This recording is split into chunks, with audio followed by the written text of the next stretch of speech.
তখন এই উদ্যোগের সঙ্গে সরকার সম্পৃক্ত নয় বলে উল্লেখ করেছিল। তবে 30 ডিসেম্বর রাতে জরুরি ব্রিফিংয়ে প্রধান উপদেষ্টার প্রেস সচিব জানিয়েছিলেন, অন্তর্বর্তী সরকারের পক্ষ থেকে জাতীয় ঐক্যমতের ভিত্তিতে জুলাই গণ অভ্যুত্থানের একটি ঘোষণাপত্র তৈরির উদ্যোগ নেওয়া হয়েছে।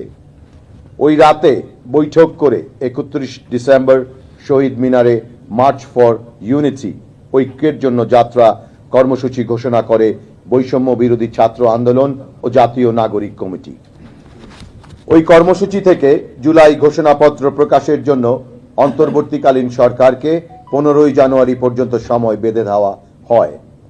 এ প্রসঙ্গে বলা বাহুল্য যে প্রোক্লেমেশন বা ঘোষণাপত্রের সংবিধান স্থগিত করার কথা থাকে, তখন সামরিক ফরমান বা প্রোক্লেমেশন বা ঘোষণাপত্রে সংবিধান স্থগিত করার কথা থাকে।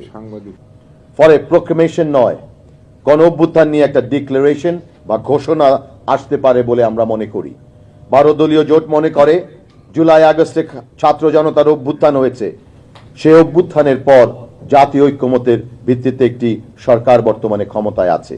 এই সরকার সংবিধান অনুযায়ী শপথ নিয়েছে। সাংবাদিক ভাই বোনেরা, আমরা এও মনে করি জাতীয় ঐক্যমতের ভিত্তিতে বিগত